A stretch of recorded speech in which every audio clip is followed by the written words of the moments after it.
Welcome to Vetted Shorts, your place for exploring the most intriguing mysteries of our universe, all in carefully researched, bite-sized videos.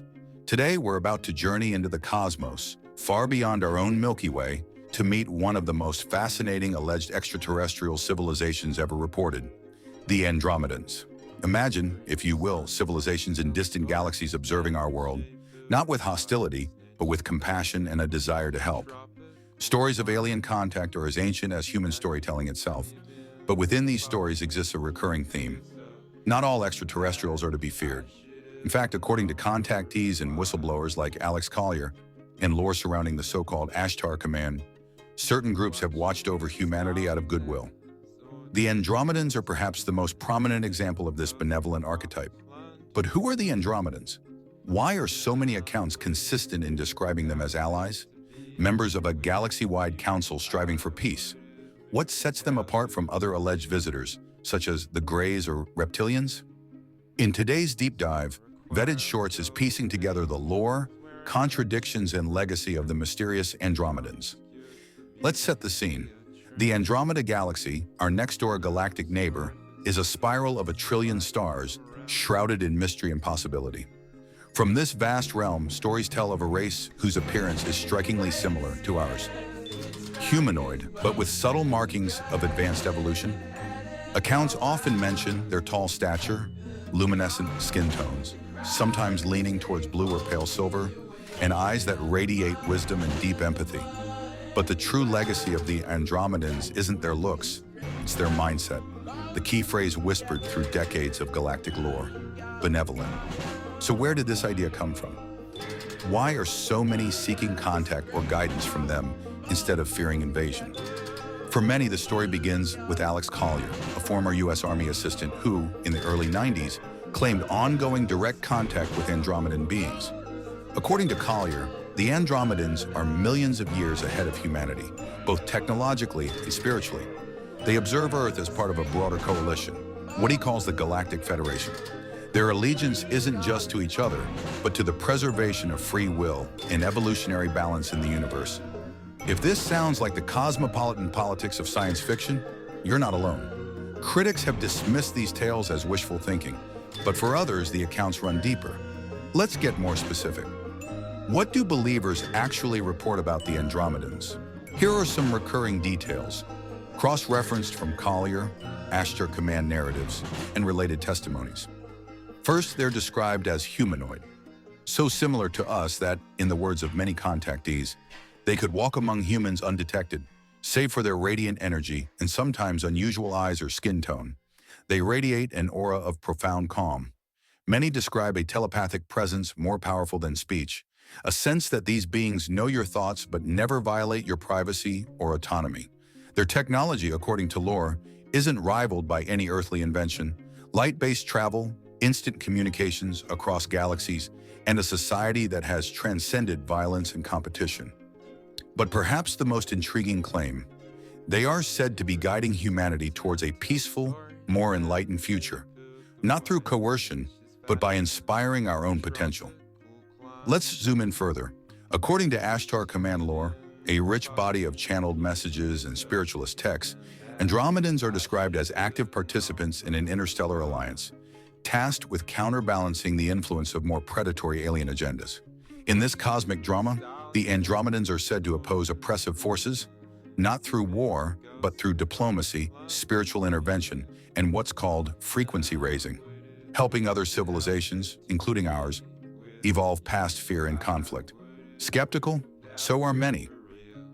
Let's confront the twist. The lore isn't just otherworldly. At times, it mirrors human hopes, the idea that advanced beings might save us from our own mistakes. Yet the consistency of Andromedans' benevolent descriptions across decades and different speakers stands out in the messy world of UFO testimony. Let's venture deeper into Alex Collier's case. Collier claims that his contact began in childhood, intensifying throughout his adulthood. He describes meetings aboard immense Andromedan vessels, floating far above Earth, where he was shown holographic histories of our own planet. Wars, tragedies, and moments of light.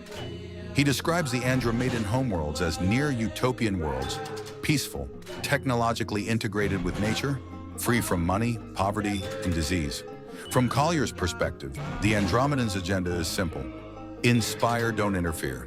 They reportedly believe in the law of non-intervention, mirroring the prime directive of science fiction. They refuse to save humanity unless we choose to save ourselves. But even within benevolence, there are warnings. Collier relays that the Andromedans are concerned about the influence of other extraterrestrial forces, namely the reptilians and certain factions of the so-called Greys, who are described as manipulative or exploitative. They urge vigilance, not fear. They reportedly offer knowledge about our own spiritual power, about raising consciousness to see beyond division. And this is where the lore gets even more intriguing. According to the Ashtar Command narratives, these benevolent alliances span thousands of worlds, acting as cosmic mentors for civilizations reaching technological adolescence. Let's address another twist. How did this narrative take root in the modern UFO community, and why does it persist despite skepticism? Some believe it offers necessary balance to darker narratives, reptilian overlords, government abductions. By offering hope, Collier's public lectures went viral long before the internet age, spreading through VHS tapes, books, online forums, and alternative media. But the Andromedan mythos didn't stop with Collier. Channeled messages, spiritual circles, and reports from so-called experiencers all add new details. Advice on caring for Earth, warnings of near-future challenges, and encouragement to look beyond surface appearances. Skeptics point out the dangers of relying on unverified reports. What if these tales are wishful projections, shaped by earthly hope rather than cosmic fact? Or more playfully, maybe humanity's need for cosmic mentors reveals our own longing for guidance, rather than evidence of galactic neighbors. But ask those who have had these alleged encounters, and you get powerful accounts of transformation. Some claim sudden spiritual awakenings, visions of unity, and spontaneous healings. Now let's take a moment to address, could the Andromedans just be us from the future? It's a wild twist in the lore that some have suggested, advanced humans who evolved in the Andromeda galaxy, returning as galactic siblings. Regardless of whether you believe these stories literally or symbolically, the Andromedans highlight a crucial theme, the search for hope in our cosmic story. So what would authentic Andromedan contact look like? According to sources, not invasive abductions, but peaceful dreams, chance inspirations, and a nudge towards unity. What do governments think? According to the lore, Andromedans avoid official contact. The risk is too great. Human society, still grappling with violence and secrecy, isn't ready for open interaction. Yet believers insist their presence is felt in subtle ways. The rise of global meditation, environmental consciousness, social justice movements said to be inspired by higher teachings. Let's pose a final twist.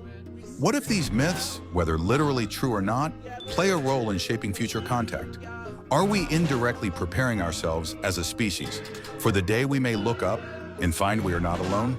The Andromedans within this lens are less space invaders and more cosmic catalysts, weaving ancient stories into new dreams of galactic unity. If you're looking for more evidence, you'll find a rabbit hole of stories, videos, books, and purported channelings, all spinning the Andromedan legend into our cultural fabric. At Vetted Shorts, our mission isn't to sell belief, but to explore the patterns in these stories, to ask, why does the idea of benevolent cosmic guardians strike such a chord? Is it fantasy or a faint echo of forgotten truths? So are the Andromedans real? Are they ancient siblings, cosmic mentors, or simply starborn projections of our own longing for hope?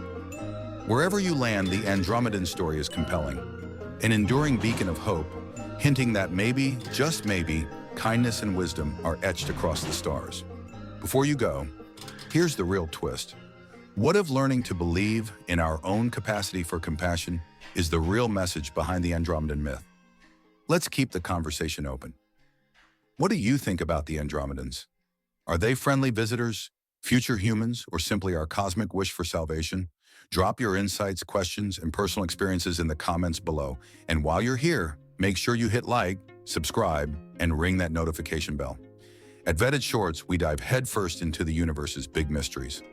What cosmic civilizations or encounters should we tackle in our next episode? Suggest your favorites, and maybe, just maybe, you'll see them featured soon. Thanks for watching, and remember, curiosity is your ticket to the stars. See you in the next dossier.